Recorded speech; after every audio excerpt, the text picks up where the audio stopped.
তো আলহামদুলিল্লাহ, আমি যে বিষয় নিয়ে কথা বলতে চাচ্ছিলাম, আমাদের গান্না ইউনিয়নের আশিউল ভাই একটা কথা তুলে ধরছে। বিষয়টা হচ্ছে কি, যে হুজুররা কোনো অনৈতিক কাজ যেন না করে, আমাদের ওই দিকেও ভূমিকা রাখতে হবে।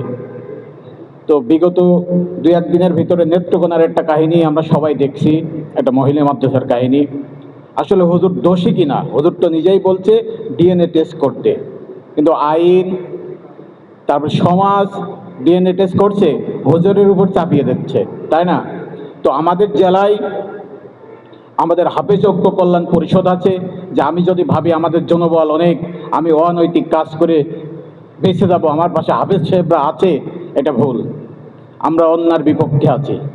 আপনি অনৈতিক কাজ করবেন, অবশ্যই আপনার পক্ষে যে দাঁড়াবো, এরকম ভাবার কোনো প্রয়োজন নেই।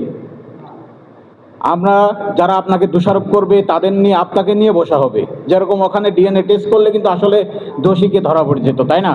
কিন্তু আমরা দেখেন আলেম সমাজকে ওই ডিএনএ টেস্ট না করে তাকে ধর্ষক বানিয়ে দিচ্ছি, তাই না? তো আমাদের ঝিঙাদাই, আমাদের চিন্তা ভাবনা এরকম, যদি এরকম কোনো অনৈতিক কাজ হয়ে থাকে, আমরা কিন্তু তার বিপক্ষে অবস্থান নেব। আশাফুল ভাই থাকলে হয়তো তার এই জবাবটা সে পেত বা উত্তরটা পেত। এই জন্য আমি আর আলোচনা দীর্ঘ করব না, এখানে আমার আলোচনা শেষ করছি। আসসালামু আলাইকুম রহমতুল্লাহ। আসসালামু আলাইকুম রহমতুল্লাহ। নাহমাদুহু ওয়া নুসাল্লি আলা রাসূলিহিল কারীম, আম্মা বা'দ। সম্মানিত হাজিরিন, আমার আসতে একটু দেরি হয়েছে। আমাদের এই চাকরি করি দারুল আরকাম ইবতাদায়ী মাদ্রাসা। এই মাদ্রাসা দীর্ঘদিন বেতন ভাতা ছিল না, এখন বেতন ভাতা চালু হয়েছে, এই জন্য মাদ্রাসা খুব কড়াকড়ি করছে। যার কারণে মাদ্রাসা না চালিয়ে আসলে খুব সমস্যা, এই জন্য একটু হয়তো দেরি হয়েছে, এই জন্য আমি সরি বলছি। আমাদের সাধুহাটি ইউনিয়ন, আলহামদুলিল্লাহ, আমরা 15 সদস্য বিশিষ্ট কমিটি আল্লাহর রহমতে গঠন করতে পেরেছি, আলহামদুলিল্লাহ। আর আমাদের ওই এলাকায় একটু হাফেজের সংখ্যা কম, হুজুরির সংখ্যা কম, সত্যি কথা যেটা। আর যারা ইমাম সাহেব আছে অধিকাংশ সব মাওলানা এবং আলিয়া পড়ুয়া, এখন হাফেজ সাহেব একটু কম, যার কারণে আমাদের একটু দেরি হয়েছে।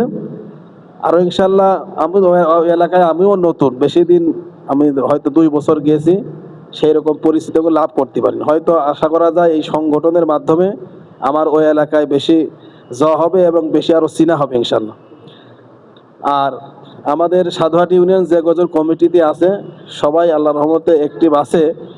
এবং যেহেতু একটা নতুন জিনিস, তো নতুন জিনিস মানুষকে একটু কাছে নিয়ে আসতে একটু দেরি হয়, এই জন্য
لله كفى والصلاة والسلام على من لا نبي بعده أما بعد أعوذ بالله من الشيطان الرجيم بسم الله الرحمن الرحيم হাফেজত্ব কল্যাণ পরিষদ কর্তৃক আয়োজিত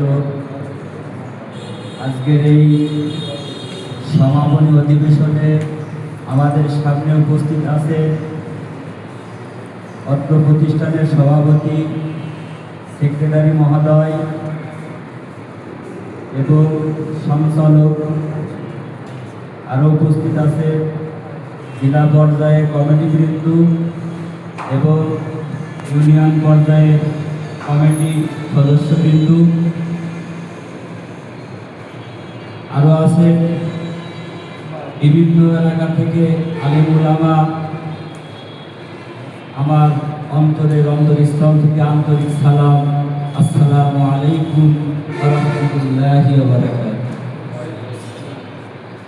আলহামদুলিল্লাহ, আপনারা সকলেই শুনে খুশি হবেন যে আমাদের এই পরিষদের পক্ষ থেকে আমরা প্রায় ইউনিয়ন পর্যায়ের যে কমিটি গঠন করা আমরা প্রায় সমাপ্তি করে ফেলেছি। এছাড়াও আমাদের জেলা পর্যায়ে কার্যক্রম শুরু হচ্ছে, কিন্তু ভাই দুঃখের সাথে বলতে চাচ্ছি এই পরিষদে আসলে যারা কাজ করে তাদের কিন্তু ভুল ভ্রান্তি হয়ে থাকে, ঠিক কিনা বলে? কিন্তু আমরা ভুলের ঊর্ধ্বে নয়, ভুল আমাদের হতে পারে, কিন্তু আমাদের ভুলটা ধরিয়ে দিতে হবে। পিছনে যদি আপনারা সমালোচনা করেন তাহলে এটা আমাদের জন্য কষ্টদায়ক। এজন্য আপনাদেরকে আমরা উদাত্ত আহ্বান জানাচ্ছি যে আমাদের কোনো সমস্যা হলে, আমাদের পরিচালনার ক্ষেত্রে কোনো ব্যাঘাত যদি আমাদের ঘটে, তাহলে আপনারা আমাদের সরাসরি আমাদেরকে জানাবেন। সুবিধা অসুবিধে সব বিষয় জানাবেন। অনেকেই বলে যে এই পরিষদ 2-4 দিন চলবে না, হয়তোবা দেখতে দেখতে ওই বিলুপ্ত হয়ে যাবে। কিন্তু আমরা ইনশাআল্লাহ আমরা এই পরিষদকে জেলা পর্যায়ে আমরা পদক্ষেপ নিয়েছি। এমপি মহোদয়, কালীগঞ্জ থানার এমপি সাহেবের সাথে কথা বলেছি, কোটসাদপুরে এমপি সাহেবের সাথে কথা বলেছি, আমাদের জেলা প্রশাসকের সাথে আমরা কথা বলতেছি কিভাবে আমাদের এই পরিষদটাকে আমরা কিভাবে সামনের দিকে এগিয়ে নিয়ে যাব, এই লক্ষ্যে আমরা কাজ করতেছি। আসলে যারা এর পিছনে থাকে, একটা উদাহরণ আছে হরিণ আর বাঘ। এই হরিণ আর বাঘ কিন্তু আপনার 1 লাফ দিয়ে 22 হাত অতিক্রম করে, আর হরিণ কিন্তু 23 হাত। কিন্তু হরিণ সবসময় যখন সামনে আগায় আর পিছন দিকে দেখে যে আসলে আমার বাঘের আমি আহার হয়ে যাচ্ছে কিনা, এই পর্যায়ে কিন্তু এক সময় বাঘের শিকার হরিণ হয়ে যায়। এজন্য আমরা কে কি বলছে আই ডোন্ট কেয়ার, আমরা পিছনের দিকে তাকাবো না। আমরা আমাদের পরিষদটাকে কিভাবে আমরা সামনের দিকে অগ্রসর করে নিয়ে যাব, এটাই হলো আমাদের লক্ষ্য উদ্দেশ্য।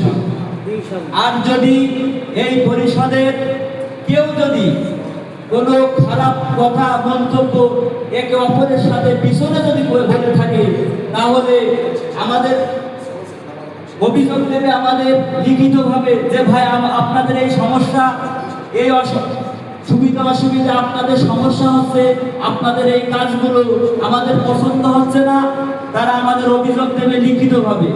আর যদি পিছনে যদি আমাদের সমালোচনা করে, তাহলে আমাদের এই পরিষদ তাদের বিরুদ্ধে আইনত ব্যবস্থা নেওয়া হবে। এজন্য আমরা আমাদের এই হাফেজত্ব কল্যাণ পরিষদ কিভাবে আমাদের সামনের দিকে অগ্রসর করা যায়, এই আশা ব্যক্ত রেখে আমার সংক্ষিপ্ত বক্তব্য শেষ করছি। ওয়া মা তাওফিক ইল্লা বিল্লাহ। আসসালামু আলাইকুম ওয়া রাহমাতুল্লাহি ওয়া বারাকাতুহু।